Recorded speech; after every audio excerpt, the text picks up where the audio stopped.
நடந்த மிகப்பெரிய சூதாட்டம் சிக்கிய வசமான வீடியோ ஆதாரம் ராகுல் ரொம்ப பெரிய அளவில் அவர் கொந்தளிச்சு போயிருக்காரு.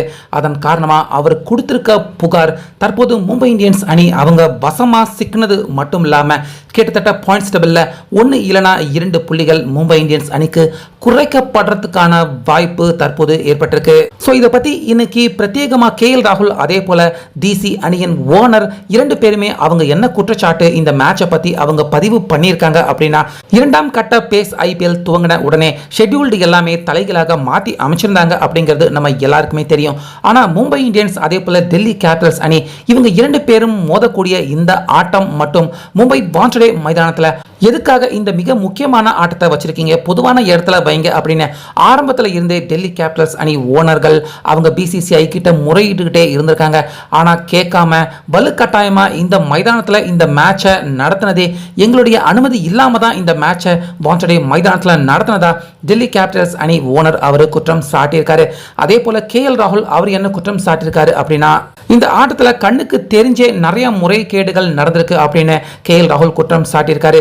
முக்கியமா அவர் சொன்னது, போரல் அவர் அவுட்டே கிடையாது, அவர் பால் வந்து ஸ்டம்ப்ல ஹிட் பண்றப்ப தெளிவாக அவர் காலை தரையில வச்சிட்டாரு. ஆனாலுமே ஸ்டம்ப் கேமரா இந்த பக்கம் அந்த பக்கம் அப்படிங்கிற மாதிரி மாத்தி அமைச்சு கடைசியா அதை அவுட் கொடுத்துட்டாங்க. ஆனா கரெக்டா லெக் அம்பையர் இருக்கிற அந்த கேமரா ஆங்கிள் இருந்து பார்க்கறப்ப அவர் கால் தெளிவாக கீழே வச்சதை எங்க எல்லாராலையுமே பார்க்க முடிஞ்சது. அதுக்கப்புறமா அந்த ஆங்கிள் இருந்து நீக்கிட்டு வேற ஆங்கிள் இருந்து போரல் அவருக்கு அவுட் கொடுத்தது ஏற்க முடியாத ஒண்ணு அப்படின்னு ராகுல் சொல்லியிருக்காரு. அதே போல விப்ராஜ் அவர் அடிச்ச அந்த பால் சிக்ஸர் போச்சு அப்படின்னு அங்க பவுண்டரி லைன்ல இருக்கிற பாலை எடுத்து போடுற பாய், அதே போல அங்க இருக்கிற ஃபேன்ஸுங்க எல்லாருமே கூட பால் அங்க பட்டதுமே சிக்ஸர் தான் கையை தூக்குனாங்க. ஆனா ரீப்ளேல செக் பண்ணி பார்க்கறேன் அப்படின்னு சேம் அதே மாதிரி தான் வேற ஆங்கிள் கேமராவை காட்டி அந்த 6 போன பாலை 4 கொடுத்ததும் எங்களுக்கு அம்பையர் மேல மிகப்பெரிய அளவில் சந்தேகம் ஏற்பட்டிருக்கு அப்படின்னு ராகுல் குறிப்பிட்டிருக்காரு.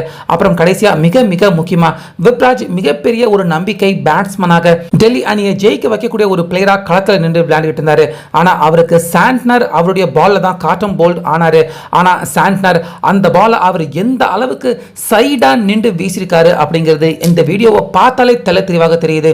எப்படி நோ பால் அந்த லைனை தாண்டா நோ பாலோ, அதே மாதிரி சைட்ல இருக்கிற அந்த லைனை அதை டச் பண்ணி பந்து வீசினா கூட அதுவும் நோ பால் தான். அந்த பால் நோ பால் அவர் விப்ராஜுக்கு வீசினது.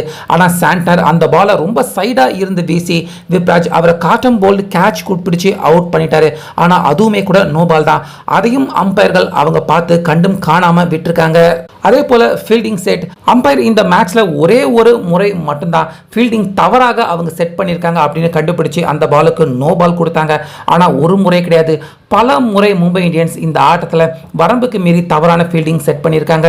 அதாவது சர்க்கிளுக்கு உள்ள அதிகமான ஃபீல்டர், அதே போல லெக் சைடு இல்லைனா ஹாஃப் சைடு அதிகப்படியான ஃபீல்டர்களை வச்சிருக்காங்க. இதை நானே கண்ணால பார்த்துருக்கேன். ஆனாலுமே அம்பையர் அவர் பேருக்கு ஒரே ஒரு வாட்டி அவர் ஃபீல்டிங் தவறா செட் பண்ணதை கண்டுபிடிச்சது மாதிரி ஒரே ஒரு முறை தான் கண்டுபிடிச்சாரு. ஆனா நிறைய வாட்டி மும்பை இந்தியன்ஸ் அவங்க தவறான ஃபீல்ட் செட் பண்ணியிருக்காங்க. ஸோ இப்படி 1 இல்லை 2 இல்லை நிறைய ஆதாரங்கள் என்கிட்ட இருக்கு. இந்த மேட்ச்ல அம்பையர்கள் அவங்க நிறைய விஷயத்தை கண்டும் காணாம போனது மிகப்பெரிய அளவில் அதிர்ச்சியாகவும் வருத்தமாகவும் இருக்கு. இதை கண்டிப்பா நாங்க பிசிசிஐ கிட்ட புகார் தர இருக்கோம் அப்படின்னு ராகுல் அதே போல டெல்லி ஓனர் 2 பேருமே ஒரு பேட்டி ஒன்று இன்னைக்கு கொடுத்திருக்காங்க. அதுல கண்டிப்பா பிசிசிஐ கிட்ட புகார் தரப்போம் அப்படின்னு அவங்க சொல்லியிருக்கிறது. இது கண்டிப்பா நிரூபிக்கப்பட்டா மும்பை இந்தியன்ஸ் அணிக்கு 2 இல்லைனா 1 புள்ளிகள் கண்டிப்பா பாயிண்ட்ஸ் டேபிள்ல இருந்து குறைக்கப்படும். அப்படி குறைக்கப்பட்டா நிச்சயமா டெல்லி அணி மீண்டும் அவங்க பிளே ஆஃப் ரேஸுக்குள்ள நுழைய முடியும், கடைசி ஆட்டம் ஜெயிச்சாங்கன்னா. ஸோ என்ன நடக்க போகுது இந்த விஷயத்துல அடுத்தபடியா அப்படிங்கிறத பொறுத்திருந்து பார்க்கலாம்.